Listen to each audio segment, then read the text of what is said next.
What's up, YouTube? It's your boy King the Dream back with another video. I got my friend Antonio here. Antonio. Okay. What up? Tell him who you are. My name is Antonio Marshall. I'm living in Grand Rapids International Fellowship as a youth pastor, basketball coach, and trainer of many things. Good. Okay. Tell him about your YouTube channel that you have. I basically have a YouTube channel that coincides with my ministry, Man on Fire, that kind of started a long time ago when my family and I were a part of 3 fires in about 15 to 17 years. Yeah, he's been through a lot with fires, you guys. Just kidding. It's not funny. But anywho, I'm here back with another video. If you guys like my other videos, please like and subscribe. Please go like his channel. His channel will be in the description below. Without further ado, it's story time, you guys. I'm gonna tell you about the time that this guy right here changed my life. So, how do you want to start it off? You started. Okay. I don't even know what's happening. Okay, well, I think I met Antonio through my brother Jericho. That's the guy you've seen on my other stuff that I did the 10 toes down challenge and smash and pass. Really happy about that. So, yeah. But I did that with him. But that's how I met my brother. My brother he used to come play basketball. But that's how my brother introduced me to Antonio. Antonio was super duper, very, like, what's the word? Like, embracing, idiot. Yes, he was super embracing. He like came and picked me up. He used to like buy me food, give me clothes, shoes, everything. Like, he was just helping me out so much. And when I first met him, he loved me. And like I had like trouble knowing if people truly love me and dealing with all that other stuff. But then he came along and he was just like, man, I think you're great, and we should hang out sometime. So in the middle of my I think it was freshman year, right? Mm-hmm. Freshman year, Antonio was just talking to me about Jesus, like you need to be a believer, and you need to like figure out what's your purpose in life. And so many times when I couldn't see the other side, he always used to show me the other side and be like, no, you shouldn't think like that, because God's always setting you up for something better. And to be honest with you, it's like I'm a Christian, but like I have flaws and I sin and all that other stuff because I'm not perfect. But anywho, he just kept always being there for me, even when the times I needed him the most. He always like in the pits of like going through everything that I went through. He was always the one there, like, dude, you can make it through. Just find faith and find faith in the midst of your storm. He was just saying a lot of stuff that meant a lot to me at the time and still do to this day, because we're still like good friends. I'm gonna stop talking because I want him to tell the story, and for him to like tell you guys like a lot about me and what he's seen in the beginning of my transition to becoming this guy you see on this camera. I was not always perfect. I wasn't always just outgoing or willing to get in front of camera to even express like stuff, because I always used to think that I wasn't good enough to do stuff like this. So I just wanted him to talk and give you a gist of like what he's seen and like what he observed and all that other stuff, and how he helped me. First off, I would say Jakeem has always been a good guy, a good kid, now a good young man, but just has grown up and has been in the midst of not very good circumstances or situations. And so for myself, I kind of saw a lot of myself in Jakeem, a person who had a lot of potential, but kind of never really saw that potential in myself. Was always fighting to get affirmation or acceptance of people, and kind of never feeling like I was good enough, or that I had what it took to be someone that was worthy of love, worthy of acceptance, worthy of affirmation. And so it was a string of things that happened in my life, and people who loved me, who showed me grace and mercy, who saw the potential that I couldn't see in myself, that really helped me to come into the freedom that I found in Christ. And so one of the things that I knew I had to do was to give back the way that people who had loved me and who had instilled confidence and just cared for me through everything that I had done. And so really Jakeem came just kind of right at the right time for me, because it was just right in the midst of my kind of like, and it's still happening today, but right in the midst of God transforming my life and bringing me from a place of my life is about myself to my life is about others, and telling people about what God has done in my life. So at the time I was really on fire, and just had this passion for telling people and really just like helping people to who couldn't see like God's plan in the midst of the reality of their life, helping them to see like God has something so much greater for you. You may not see it right in this moment because your eyes are fixed on the reality of what your life looks like, but God has something so much greater. And so it just happened right at the right time. And so Jakeem was really the first person that I ever mentored, first person I ever discipled, and we spent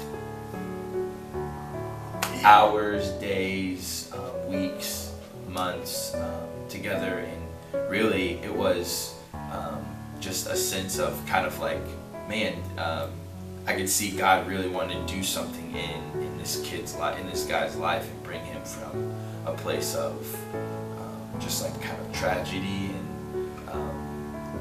of death and just isolation, to bringing him into community and bringing him into life. And so slowly, we just, over time, we hung out.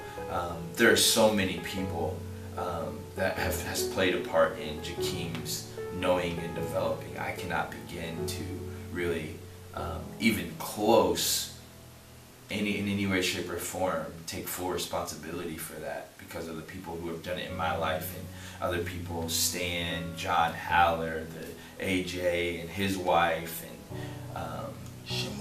the Schimmel Finnings, Coach Hodge, the whole basketball team, Stan, John Womack, John Martin. There's just so many people who have poured into both of us, really, who have poured into our lives and really allowed us to be at a place where we can start to tell other people about what God has done, and while God is still at work in us.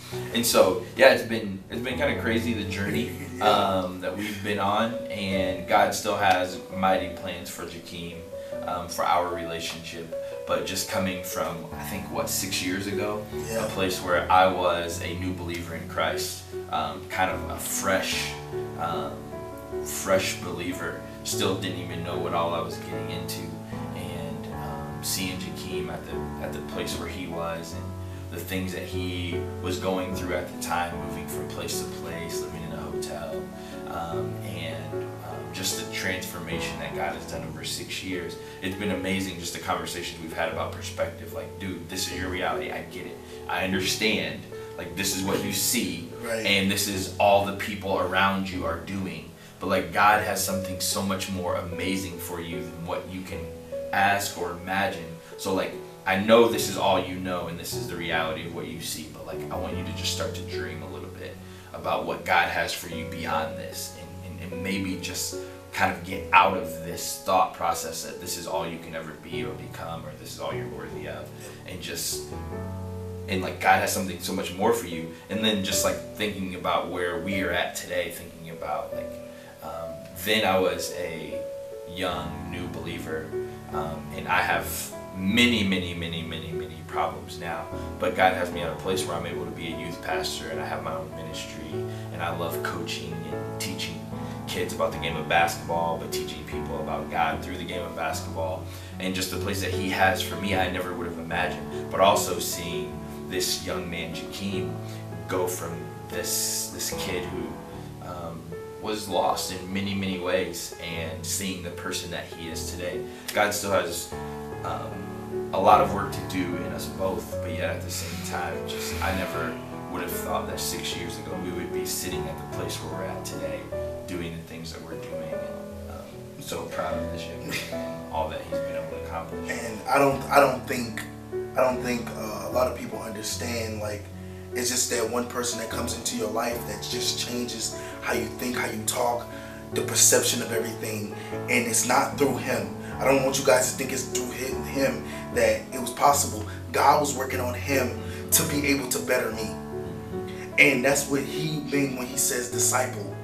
Because at the time of the pinnacle of me going through everything that I was going through, I remember a conversation that we had one day, and like, I was crying. I was talking to Tony. I was like, man, how can I find joy in this? Like, joy living in the motel room with like 5 of us. How can I find joy in this? Like, I can't find joy. He was just like, you gotta out of some way, somehow you gotta find joy and tell God to put it in God's hands. You can't worry about that. You can't just keep thinking about just that situation. You gotta think past that. He kept telling me that, and then finally, through him, I was able to meet Stan.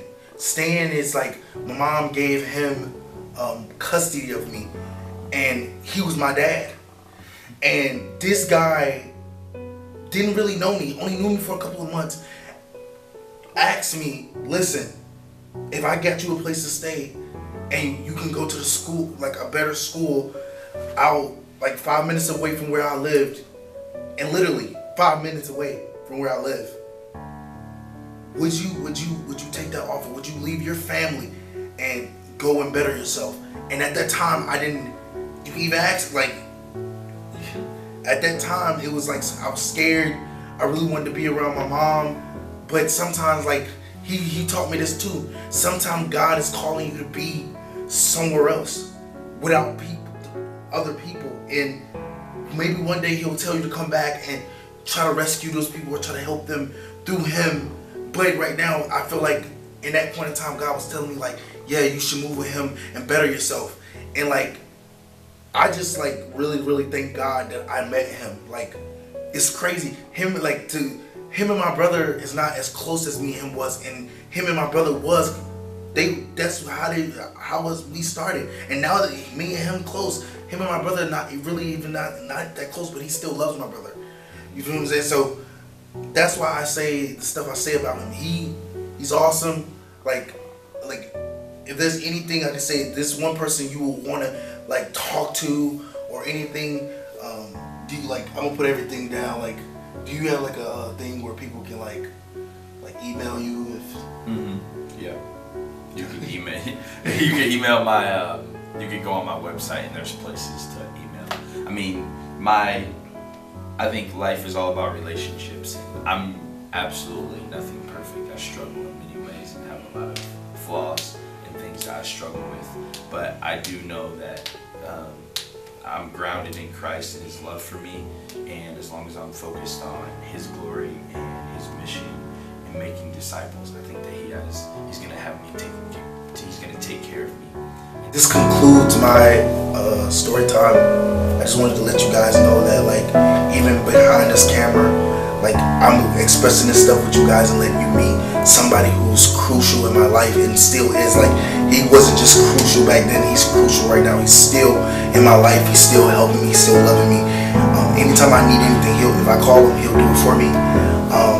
I just wanted you guys to meet somebody who like absolutely changed my life. And there was many more, like, do not get me wrong, there was many other people that changed my life and like shaped me to be the man I am today. But it's because of his willingness and his faith and his courage and his belief in God that he was able to mentor me and be able to talk to me and get me out of where I was and put me in a better place. And there's no words or anything that I can say to thank him enough. I try to do little stuff, but that's still not enough to tell him that like I love him and I appreciate him for everything he's done for me. Because people like me, from where I come from, they don't have second chance like I do. To meet someone, to take them and elevate them into a good person and change them and mold them into somebody that's likable. I was likable then, but that wasn't real that wasn't like real. You weren't yourself, so right. People like the person that you were portraying, like you were your fake self. So people didn't love Jakeem, they love who you thought people needed to see in order for you to be liked. Right. And that's why a lot of times when I was younger, like in the story time that I had, it's gonna be in the it's probably gonna be over here, but it will be over here. But anywho, in that story time when I told you guys that I was like a bad kid growing up, I was doing stuff just to like make other people like me. And even though I achieved that, I never was happy with who I was. And Antonio like came along and said, "Bro, you're great. And if you follow Jesus and you love Jesus, you'll even be greater." So to the testament of everything that he's done, I appreciate him. And he knows I love him. He knows that if he ever needs me for anything, I'll be there. Hopefully in a couple of months you'll see him in a lot more videos, me pranking him and stuff. But that's in the works. It's just a transition I have to go through right now. But I just want to do this and basically make a tribute to me and him and the stuff that we've been through. And I just wanted to tell him thank you and I appreciate you. And I love you, man. Dude, I'd do it all again. I bet. In a heartbeat. So, without further ado, Keem the Dream out. Man on Fire.